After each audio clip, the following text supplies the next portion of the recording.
Salam, Bapak Ibu yang terkasih di dalam Tuhan kita Yesus Kristus. Mari kita merenungkan satu kebenaran firman Tuhan yang terdapat di dalam 1 Yohanes pasal yang kelima ayat 6 sampai dengan ayat yang ke-12. Demikian bunyi firman Tuhan. Kesaksian tentang anak Allah. Inilah diri yang telah datang dengan air dan darah, yaitu Yesus Kristus, bukan saja dengan air, tetapi dengan air dan dengan darah. Dan Roh Allah yang memberikan kesaksian, karena Roh adalah kebenaran. Sebab ada 3 yang memberi kesaksian di dalam surga, Bapa, Firman, dan Roh Kudus, dan ketiganya adalah satu. Dan ada 3 yang memberi kesaksian di bumi, roh, air, dan darah. Ketiganya adalah satu. Dan kita menerima kesaksian manusia, tetapi kesaksian Allah lebih kuat. Sebab demikianlah kesaksian diberikan Allah tentang anaknya. Barang siapa percaya kepada anak Allah, ia mempunyai kesaksian itu di dalam dirinya. Dan barang siapa percaya kepada Allah, ia membuat dia menjadi pendusta, karena dia tidak percaya akan kesaksian yang diberikan Allah tentang anaknya. Ayat 11, dan inilah kesaksian, Allah telah mengaruniakan hidup yang kekal kepada kita, dan hidup itu ada di dalam anaknya. Barang siapa memiliki anak, ia memiliki hidup, dan barang siapa tidak memiliki anak, ia tidak memiliki hidup. Kebenaran firman Tuhan ini kita akan memberi tema atau uraian pada saat ini adalah kepribadian Roh Kudus. Apa Roh Kudus itu? Apakah ia hanya suatu kuasa atau satu pribadi? Jawabannya adalah dalam bacaan 1 Yohanes pasal 5 ayat 16 sampai dengan 12 diucapkan oleh Rasul Yohanes. Mari kita ikuti kupasan selanjutnya. Yang pertama adalah Roh itu adalah pribadi. Ia adalah oknum yang ketiga dari Allah Tritunggal dalam 1 Yohanes pasal yang ke-5 ayat yang ke-7 dan 1 Korintus pasal 13 ayat ke-13. Jadi dia ini disebut Roh Allah. Kejadian pasal 1 ayat 2 dan 1 Petrus pasal 4 ayat 14. Jadi satu pribadi. Jadi dia adalah oknum ketiga dari Tritunggal Allah, yaitu Roh Kudus. Karena kepribadian Roh Kudus itu ada bersama-sama dengan setiap orang percaya. Dan dia adalah satu dengan Allah Bapa dan Anak dan Roh Kudus. Di dalam Matius pasal 28 ayat yang ke-19, Kisah Rasul 2:38 di sana berkata bahwa aku menyertai kamu sampai dengan kesudahan alam. Jadi di sini berkata bahwa pergilah, jadikanlah semua bangsa menjadi muridku. Jadi yang menyempurnakan di dalam pemberitaan itu adalah pribadi Roh Kudus itu. Roh Kudus itulah ketika hamba Tuhan itu menyampaikan, memberitakan Injil hanya separuh, tetapi yang lebih sempurna itu dari Roh Kudus. Pribadi Roh Kudus itu dia lebih menjelaskan lebih ke dalam dan lebih detail tentang kebenaran firman itu sendiri. Karena dia yang sangat mengasihi, dia yang sangat mengenal, dia yang tahu dari segala-galanya, karena memang dia adalah dari sorga dan dia adalah salah satu Tritunggal Allah, yaitu Allah Bapa dan Roh Kudus, Anak dan Roh Kudus. Jadi di sanalah dia sangat tahu tentang kebenaran itu, dan kebenaran itu dialah yang lebih jelaskan kepada kita, kepada umat percaya. Untuk itu kita satu-satunya, ia adalah satu dengan Allah dan Bapa dan Allah Anak. Dan dia adalah satu pribadi yang ada bersama kita. Allah melakukan dan merencanakan. Yesus melakukan tugas dan pelayanannya sampai tuntas. Kemudian penghibur atau Roh Kudus itu ada bersama-sama dengan setiap orang percaya. Maka dia adalah sifat dari Roh Kudus itu adalah sifatnya kekal. Kemudian dia adalah maha kuasa. Di dalam Lukas pasal 1:35 dan Roma pasal 8 ayat yang ke-11. Jadi dia adalah kekekalan. Dia bukan 1-2 tahun, tetapi dia senantiasa ada bersama-sama dengan setiap orang yang mau melayani Tuhan. Walaupun di dalam bahasa pribadi atau bahasa daerah, suku dan bangsa, tetapi yang menyempurnakan adalah satu pribadi Roh Kudus, yaitu Roh. Kalau kita umat manusia, pasti ketika kita ada di daerah lain, pasti kita belajar dulu. Kita harus belajar tentang bahasa itu dulu, supaya mudah berkomunikasi dengan masyarakat yang ada di sana. Tetapi Roh Kudus itu tidak. Ketika kita menyampaikannya, Roh itulah yang dapat menyempurnakan. Roh itulah yang dapat meluruskan. Roh itulah yang memberikan kekuatan.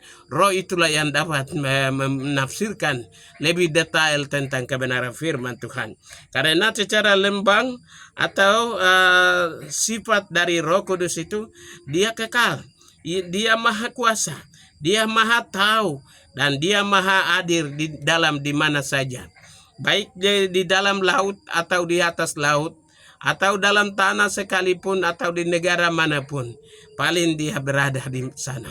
Di mana saja kita berada, dia ada bersama-sama dengan kita. Dia mengikuti kita, melakukan dan mengajak kita mengajak kita untuk melakukan hal-hal yang baik tentang melayani, tentang mengikuti Tuhan, tentang takut akan Tuhan, tentang melayani, mengiringi Tuhan dalam setiap hal. Untuk itu Roh pribadinya dia senantiasa ada bersama kami. Kadangkala orang di dunia mengatakan bahwa kamu ini tidak ada Roh. Tidak ada yang tidak ada Roh. Roh itu ada pada setiap orang, baik hamba Tuhan maupun bukan hamba Tuhan. Roh itu senantiasa ada. Dia punya kerjanya adalah dia mengarahkan. Dia pekerjaannya adalah lebih mengajarkan, mendidik orang dalam kebenaran firman Tuhan. Karena itu Roh punya kerja. Dengan kuasa Roh Kudus itu, apapun kita mau memberitakan itu menjadi berkat.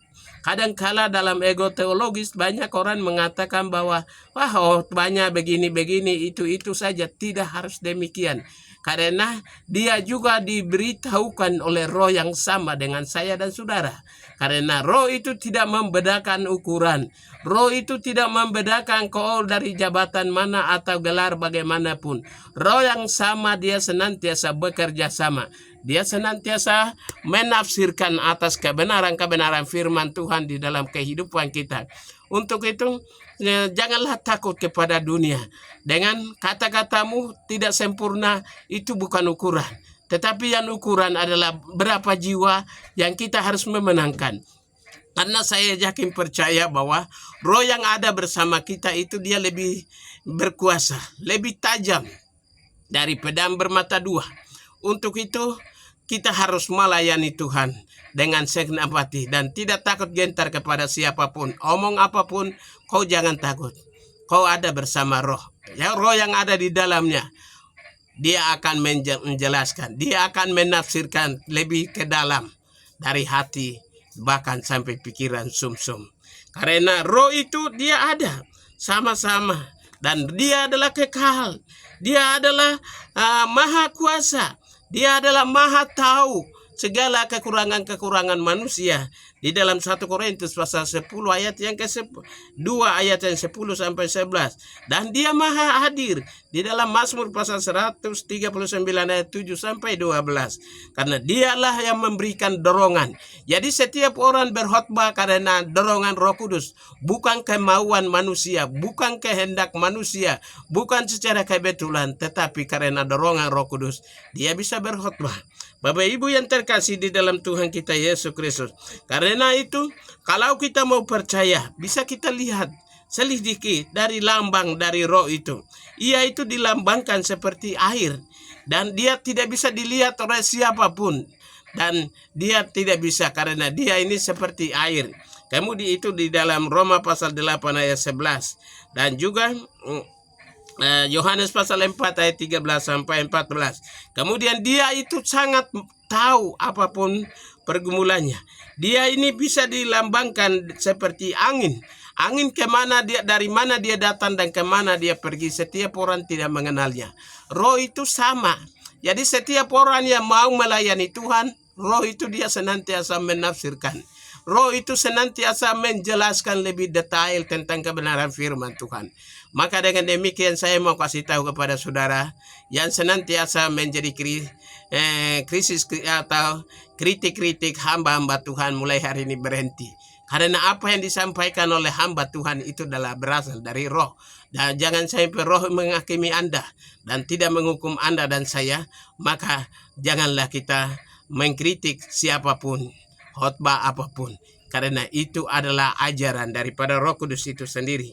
Karena dia ini dilambangkan seperti air anggur yang menyegarkan jiwa hati kita. Di dalam Yohanes pasal 2 ayat 1 sampai 4. Jadi dia ini adalah seperti anggur. Kemudian dia diumpamakan seperti awan. Awan dari mana ke mana kita tidak tahu. Tetapi roh itu juga sama dengan awan dan kemanapun dia akan tembus. Di bawah tanah atau di loban batu manapun dia akan tembus. Karena roh itu adalah awan. Awan sama dengan angin. Angin sama dengan air. Jadi dia meresap. Bagaimana kuasa air ketika orang mau bendungan apapun, dia pintar mencari solusi, pintar jalan keluarnya, sehingga air itu tetap saja dia keluar. Walaupun kita bendung dengan bikin bendungan dengan besar-besaran, dengan model apapun, kita tidak bisa mampu menahannya. Apalagi roh. Roh itu Anda dan saya tidak bisa membendung dia. Karena roh itu dia masuk di loban batu manapun, dalam hati yang paling dalam pun dia sangat mengetahui, sangat mengenal, dan tetap dia masuk ke dalam hati manusia. Karena roh yang ada di dalam kita ini sama seperti awan, sama seperti angin, sama seperti air. Untuk itulah pribadi Roh Kudus itu merupakan pribadi roh yang ada bersama-sama. Karena Roh Kudus itu adalah satu pribadi dari Allah itu, yaitu Allah Bapa, Allah Anak, dan Allah Roh Kudus. Jadi pekerjaannya Allah merencanakan, melaksanakan adalah programnya adalah Yesus Kristus. Dia sudah tuntas melaksanakan tugas yang ditanggunnya, sampai semua umat manusia membawa kepada jalan dan kebenaran dan hidup. Di dalam Yohanes pasal 15 ayat yang ke-7. Karena dialah jalan kebenaran dan hidup, dan tidak ada seorang pun yang datang kepada dia kalau bukan melalui dia. Untuk itu setiap umat manusia percaya bahwa roh yang ada di dalam. Dengan saya mau sampaikan kepada umat Tuhan, janganlah kita malu dengan orang yang pintar bahasa Indonesia atau bahasa Inggris. Sampaikanlah, karena apa yang mau melayani Tuhan itu adalah dorongan daripada Roh Kudus itu sendiri. Itu adalah dorongan daripada Roh Kudus, dan sampaikan. Karena firman Tuhan lebih menjelaskannya, hanya kuasa Roh Kudus dan dapat menjelaskan lebih ke dalam. Kiranya Tuhan Yesus memberkati. Shalom.